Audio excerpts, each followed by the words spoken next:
What's up, everyone? John Rettinger from Techno Buffalo here. We live in a very tech-centric world, and the word geek gets thrown around like crazy now. So I thought that I would give you guys the top 5 ways that you know you're a geek. These are some that I came up with, some I asked you guys on Twitter, some Lucy helped me figure out too. So let's go ahead and jump right in. These are in no particular order, but tell me...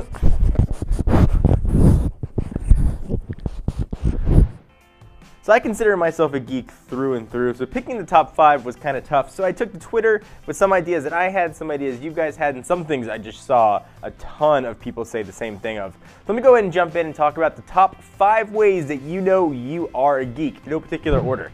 Coming in at number 5, this is one that I do all the time. You know what phone people are using just by glancing at it? It's kind of a game I play when I'm out and about or waiting at the airport. I'll see people using a phone from the side, and I'll try and name that phone. I do it everywhere I go. I don't even mean to do it, but just out and about, I'll see somebody, on a phone at a coffee shop, and I'll just try and guess what phone that is. And generally, I'm like 95% accurate, down to the model, even if it's like, iPhone 5 versus iPhone 5S. I can tell. I can do the same thing with almost every device. So if you do that, chances are you're a geek. Number 4, more about the products and people who work at the stores. This one happens to me all the time.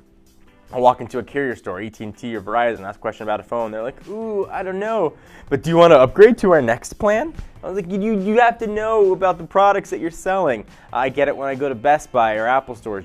Chances are you know more about the products than the people trying to sell them to you. Number 3, this is the one that I saw on Twitter, almost every answer everybody gave. You are IT support for your friends and family. Like, oh, your tablet's not working? Call John. Oh, your internet's not working? Call John. Phone's crashing? Call John. Just put your name in there. Chances are you are IT support for everybody because you love tech and people think you know how to fix everything. I'm still convinced to this day my parents aren't sure what I do for a living. So anytime something happens with like their internet, my mom's like, but this is what you do for a living. Fix my internet.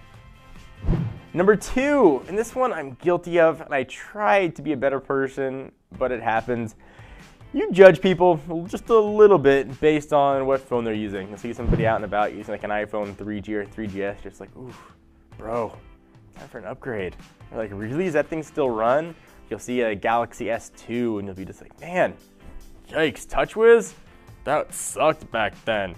I do it. I try not to. I try and keep it to myself, and I try and stop myself from having those thoughts, but I do, and it happens, and it makes me feel bad, but I still give it a sign that I'm a geek. And number 1, this one's becoming more prevalent for me now. You know the source material of all the comic book movies. So like Ant-Man, you see it and you're just like, excuse me? Darren Cross was not the Yellow Jacket, and where was his heart's defect?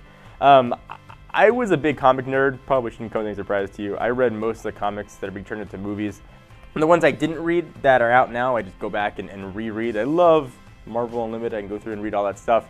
And it makes you a little bit upset when they're not sure the source material, and I get it, doesn't always translate over, but still, that hurts you just a little bit inside. So how many did you get? Are you fire 5 for 5, 4 for 5, 3 for 5? I want to hear what your number was. Any other ways you think you might be a geek? Let's go ahead and start the conversation, guys. Thank you for watching. Until next time, I'm John Rettinger. This is Lucy Rettinger. We'll see you guys in the next one. Bye-bye.